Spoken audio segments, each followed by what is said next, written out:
That new interview Jim Jones did with Angela Yee really exposed a lot. And honestly, it proved Kanye West had a point. During the chat, Jim showed exactly why people might want to keep their distance from him. He went on Angela Yee's morning show just to clap back at what Kanye had said about him, both on Twitter and in that wild conversation with DJ Academics. It all started when Jim Jones tweeted, "I love Kanye." But Kanye wasn't having it. He fired back by repeating what he said in that DJ Academics interview, and it was messy. Kanye claimed, "I know this is going to sound like some Tarantino movie, but here it goes." Then he dropped the real bomb. According to Kanye, Jim Jones got paid a massive $2 million just to introduce him to a man named Mr. Pink to talk about a crypto coin, and never said a word about the payout. Even worse, Kanye said Jim didn't share a dime with him. Kanye said that while they were working on clothes together, he asked Jim for a simple PDF, and Jim hit him with, "I don't know how to make a PDF." That answer had Kanye stunned. Like, seriously, how can someone pull in $2 million from a deal and not even manage to create a basic file? He wasn't even asking for anything crazy, just a simple PDF, or at least for Jim to hire someone to make it. Kanye pointed out that getting it done wouldn't have cost much at all. He said you could easily find someone online to make that PDF for just a few bucks. It didn't need to be fancy or expensive, just a small effort to keep things professional. So, it's easy to see why Kanye felt frustrated. It started to look like a one-sided situation where only one person was doing the real work. Now, when Jim got called out, he didn't try to clear things up. Instead, he tried to turn it into a joke.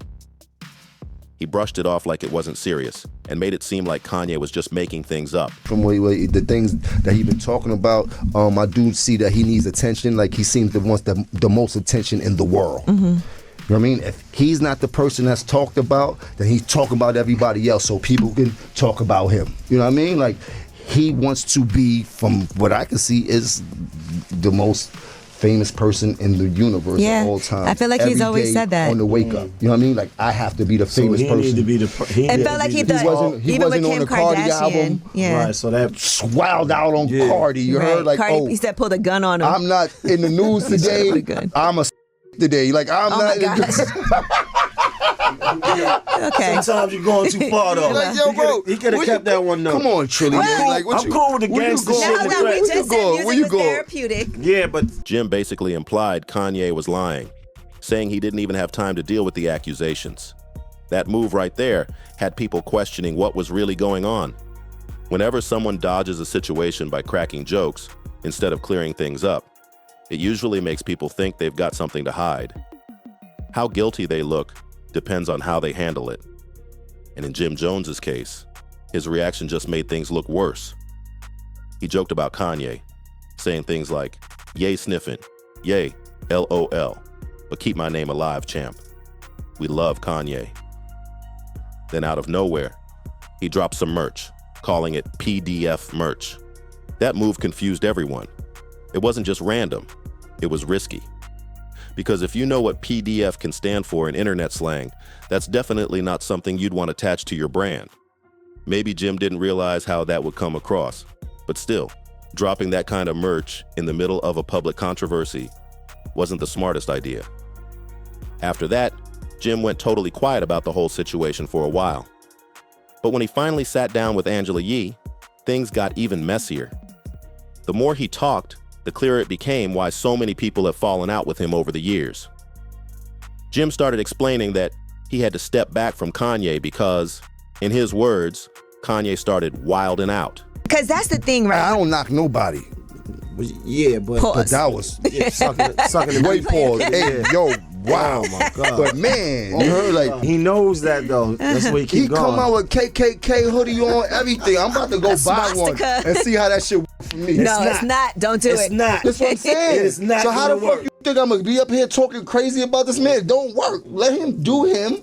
I appreciate the good times we had. You heard? Like, we had a time. We had a time. It was a time, nigga. This shit respectful. You're creative, you're genius, you know how to make some money. I can't fuck with this shit. That statement caught a lot of attention because instead of calming things down, it only made the drama bigger. At first, Jim tried to sound reasonable, like he was just explaining his side. But the more he talked, the more it started to sound off. If you listen closely, you'll see how he slowly exposed himself without even realizing it. He started calling Kanye crazy and bringing up old things Kanye had done in the past, trying to shift the focus away from his own behavior. It's that classic deflection move, when someone gets caught doing something questionable, and instead of addressing what they did, they start throwing dirt on the other person's name. It's like when someone at a party gets accused of doing something wrong, and their defense is to start listing every rumor about the other person instead of explaining their own actions. Even if some of what they're saying has a bit of truth, it doesn't excuse what they did. It's a way to twist the story and make the other person look like the problem. That's exactly what Jim seemed to be doing here, trying to redirect the conversation so nobody looked too closely at his part in it. Then, he claimed that the reason he and Kanye had a falling out was because he told Kanye, "Man, I can't rock with all the stuff you doing, man." Text and I have all the text. That's why I'm laughing like, yo, bro, you talking about this $2 million. If I was one of these niggas of the media, I would put the whole text on with quietly and show you everything that you lied about. Like, bro, don't, let's not do this. We only talk through text, bro. And you didn't even know what a VIG was.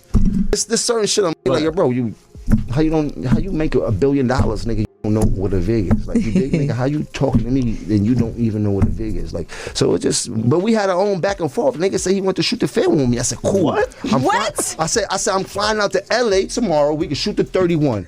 That's terms where I'm from. We fight for 31 seconds. I kick your ass for 31 seconds. I hug you, and then I fly. Why would he said, I got it on text. He said, no, I was just vetting. We don't have to do that. So he texted you and said, I will fight you. He said, I will fight you. I know it's not the best. I will fight you. I was like, yo. You would not have gotten no props for beating up Kanye. You would just beat him up for 31 seconds. I would have flew to LA. We'd have gotten in the room. Can you imagine? 31 seconds. Put the clock on.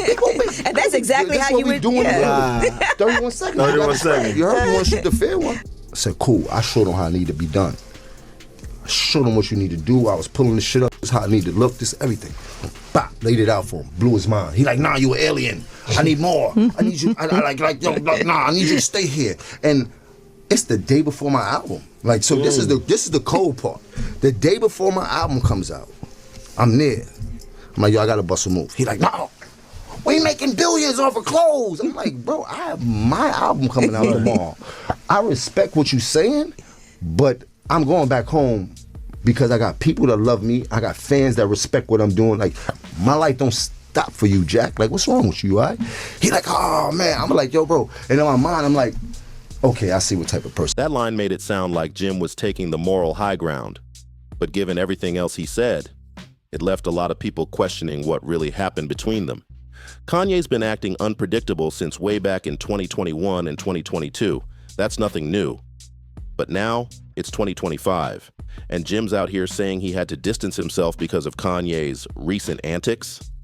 Come on, that excuse doesn't make sense. Those same antics have been happening for years, yet Jim had no problem linking up with him in 2024 when it was convenient. Let's be real. Kanye's reputation had already been messy long before they ever started working together. Everyone knew that. But Jim didn't seem bothered back then, especially when he was benefiting from the partnership. The moment things stopped being easy and Kanye expected him to step up or contribute more, that's when Jim started backing off. Suddenly, it was all about needing distance. That timing says a lot, and the more Jim talks, the more he gives himself away. He basically exposed the real reason for stepping away. It wasn't about morals or behavior, it was about convenience. Now, to be fair, no one's saying Jim had to stick by Kanye or delay his own music. That's his choice. But pretending it was all about Kanye's attitude, that part just doesn't line up. Sure, Jim had every right to walk away if he wanted. Nobody's saying he couldn't. But let's be honest, the numbers tell the story. His album only pulled in around $3,500 in the first couple of weeks, while his work with Kanye had been bringing in millions. From a business point of view, that move looked rough. Still, yeah, he wasn't Kanye's assistant or anything. He had the freedom to make his own choices. But walking away from a partnership that profitable, that's wild. yeah, we're not doing this. You heard? You just lost one. You heard? Because I'm the type of person that I would do everything I need to do for anybody. That's just how I am. But when you show me you're not willing to do anything for me, I can't fuck with you, Jack. You heard? And you knew my album was coming out.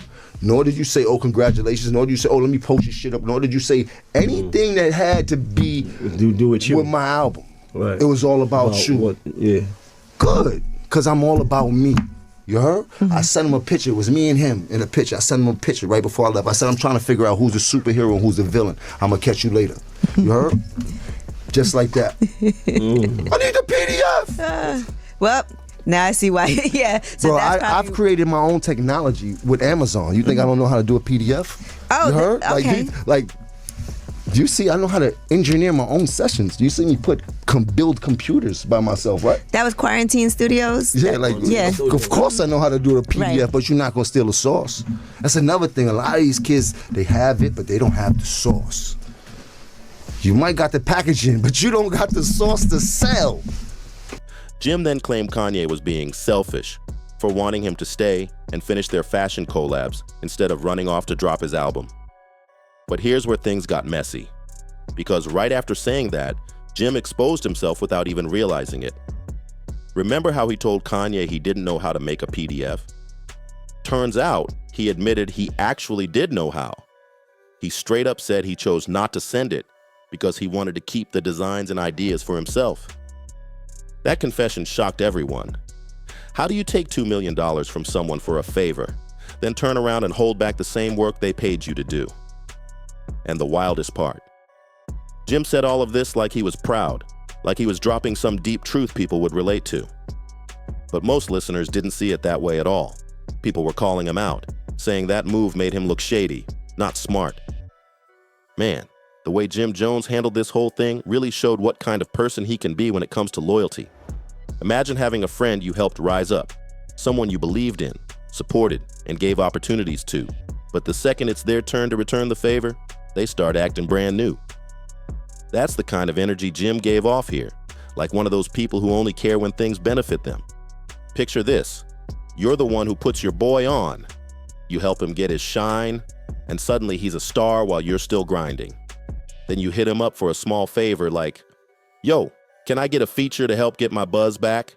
And instead of showing love, he looks you dead in the face and says something like, man, we make the same kind of music. If I do a track with you, it's gonna mess up my wave. That's cold. That's exactly the type of homie Jim Jones seems to be. One who doesn't want to share the spotlight once he's got it. And here's the part that's wild. Kanye didn't even have to do anything for Jim in the first place. He sat down for a meeting, used his name, and helped Jim secure a $2 million deal. Something Jim couldn't have done alone. All Kanye asked for in return was a little creative input. Just some inspiration. A simple PDF with style ideas from New York's fashion scene. But after cashing in that $2 million, Jim turned around and said, man, I actually know how to make a PDF, but I'm not giving you the sauce. I'm keeping it for myself. That right there had everyone shaking their heads. After taking that kind of money and help, refusing to give back something so small, that's not just selfish, that's straight up disrespectful, bro. People like Jim Jones? Nah, I wouldn't want anyone like that anywhere near me. That kind of energy brings nothing but problems. Someone who takes from others, plays victim, and still acts like they're in the right. That's the kind of person you've got to keep far away. It's one thing to make mistakes, but it's another to brag about them like it's something real ones should respect. That's not loyalty, that's manipulation, and it's ugly. What makes it worse is how he's out here talking like he did nothing wrong, like everyone's supposed to feel him. But real ones don't move like that. Real ones don't forget who helped them up when they had nothing. After everything Kanye did, hearing Jim talk with that kind of attitude just left people disgusted. So let's be real. This whole situation just showed exactly who Jim Jones really is when it comes to loyalty and business. It's a reminder that not everyone who smiles in your face wants to see you win. Stay sharp, stay loyal, and keep people like that out of your circle. Because once someone shows you that kind of selfishness, believe them,